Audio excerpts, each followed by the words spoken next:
रामकृष्ण हरी. आपलं भक्तिसार या चॅनलमध्ये स्वागत आहे. कृपया लाईक करा, शेअर करा, सबस्क्राईब करा. आमचाही एक जमाना होता. बालवडी हा प्रकार नव्हता. पुढे 6 वर्षानंतर स्वतःच शाळेत जावे लागत असे. सायकलने बसने पाठवायची पद्धत नव्हती.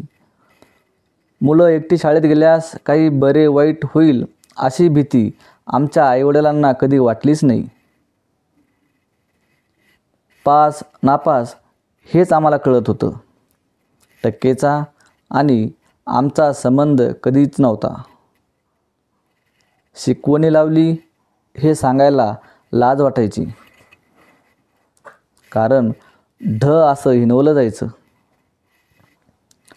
पुस्तकामध्ये झाडांची पानं आणि मोर पिसं ठेवून आम्ही हुशार होऊ शकतो असा आमचा दृढ विश्वास होता. कापडाच्या पिशवीत आणि नंतर चैन म्हणून पत्र्याच्या पेटीत पुस्तकं आणि वह्या रचण्याचा शिरस्ता हे आमचं एक निर्मिती कौशल्य होतं. दरवर्षी जेव्हा नव्या इतेत दप्तर भरायचो त्याआधी पुस्तके आणि वह्यांना कव्हर्स लावणे हा आमच्या जीवनातला एक वार्षिक उत्सव असायचा. वर्ष संपल्यानंतर पुस्तके विकणे आणि विकत घेण्यात आम्हाला काहीही लाज वाटत नसे. आई वडिलांना आमचे शिक्षण त्यांच्यावर फारसा बोजाही नव्हते. कोण्या मित्राच्या सायकलच्या पुढच्या दांड्यावर व दुसऱ्याला मागच्या कॅरियरवर बसून आम्ही रस्ते किती फिरलो हे आता आठवतही नाही. सरांचा शाळेत मार खाताना आणि पायाचे अंगठे धरून उभं राहताना, कान लाल होऊन पिरगाळला जाताना आमचा इगो कधीही आडवा येत नव्हता. खरं तर आम्हाला इगो काय असतो हेच माहीत नव्हतं. मार खाणं ही आमच्या दैनंदिन जीवनातील एक सामान्य प्रक्रिया होती. मारणारा आणि मार खाणारा दोघेही खुश असायचो. मार खाणारा यासाठी की चला कालच्यापेक्षा तरी आज कमी धोपटला गेलो म्हणून, आणि मारणारा आज पुन्हा हात धुवून घ्यायला मिळाला म्हणून.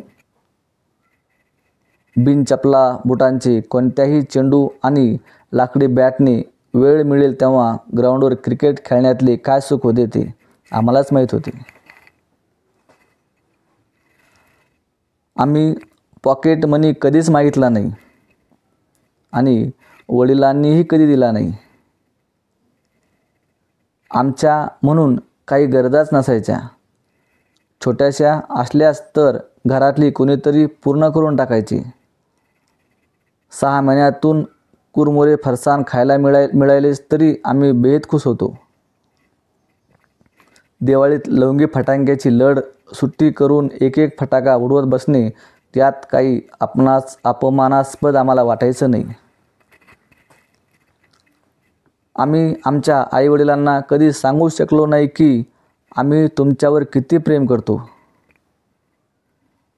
कारण आम्हाला आय लव्ह यू म्हणणं माहीतच नव्हतं. आज आम्ही असंख्य टक्के टोमणे खात संघर्ष करत दुनियेचा एक हिस्सा झालोय. काहींना जे हवं होतं ते त्यांनी मिळवले तर काही काय माहीत. शाळेतील ते डबल ट्रिपल सीटवर फिरवलेले ते मित्र कुठे हरवलेत ते. आम्ही जगात कुठेही असू, पण हे सत्य आहे की आम्ही वास्तव्य दुनियेत जगलो आणि वास्तवात वाढलो. भाकरी आणि कालवणाशिवाय मधल्या सुट्टीतला काही डब्बा असतो हे आम्हाला माहीतच नव्हतं. आपल्या नशिबाला चुकूनही दोष न देता आम्ही आनंदाने आजही स्वप्न पाहतोय. कदाचित ते स्वप्न आम्हाला जगायला मदत करतंय. जे जीवन आम्ही जगलो त्याची वर्तमानाशी काहीच तुलना होणार नाही. आम्ही चांगले असू किंवा वाईट, पण आमचाही एक जमाना होता. आमचाही एक जमाना होता.